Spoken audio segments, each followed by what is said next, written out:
creativity begins when our universe happened. When the universe happened, there was a big bang, and out of nothing, all things at once, dark matter, Brahman, divine. Something happened there where there was super creativity, and from duality came from that state of that oneness, that singularity. What actually happened in the Big Bang? Our universe was born from this Big Bang. And look what it gave birth to. Beautiful stars, moon, sun, our planet, mountains, sunsets, rivers. This is creativity.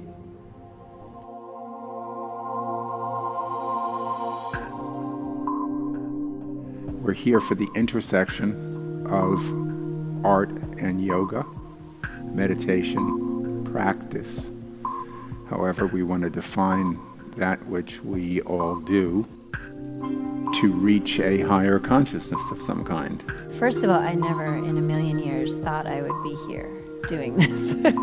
I never put my name together with anything art related until I started practicing asana and doing vinyasa yoga, particularly because I was told always as a kid, oh no, that's not you, you're not creative. Right? And I think a lot of us have that story, feeling like, well, other people do that.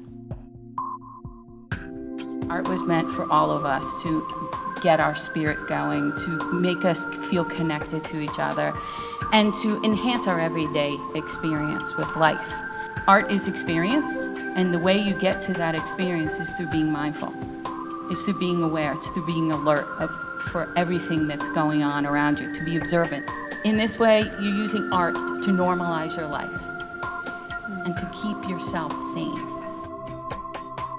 We are manifest into this world as this essence, right? This divine spark, and then from that manifests the physical body.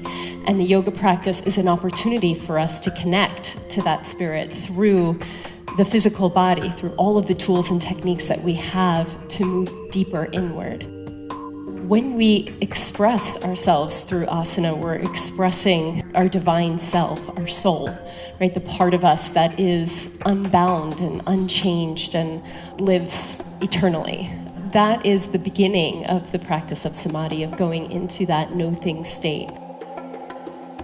When you're doing your practice, really feel as if your asana is something sacred, right? When we look at these beautiful pieces of artwork, the murtis, the deities, and what exists in museums that we keep and we cherish and we revere, it's because it arose out of a state of divine connection. Basically, they are called an art here in the West. Coming from its culture, what they are is a very sacred object that's been kept high up in a shrine, prayed by hundreds and thousands of monks and nuns and lay people, made offerings. One of the great things about Tibetan Buddhism is that these teachings that you hear now, Tibetan Buddhism, has been passed down from human to human, unbreakage lineage from the Buddha time until now.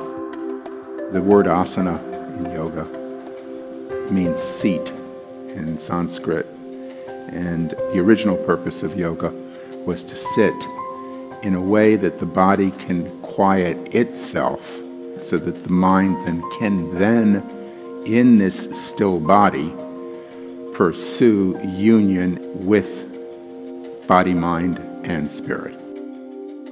Like Joseph Campbell says, the functions of myth is that they guide you through periods of change in your life with a little more grace. And then the impact that they have is that they awaken you to the magic and awe and wonder of being human. Being able to be creative on the level that I get to be creative with, not just making the jewelry, which just, when I do a good yoga practice, all the designs come down. But also, what can I do on a bigger level within the company? How can I do more funding for the children in the world that we work with? Who can I collaborate with and design for people? So they're all coming, and it's because I let myself open to all those possibilities.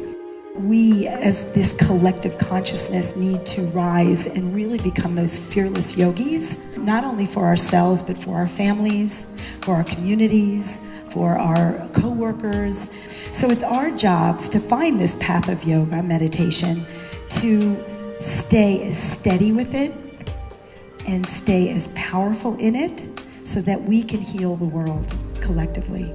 It's part of all of our makeup, our humanity.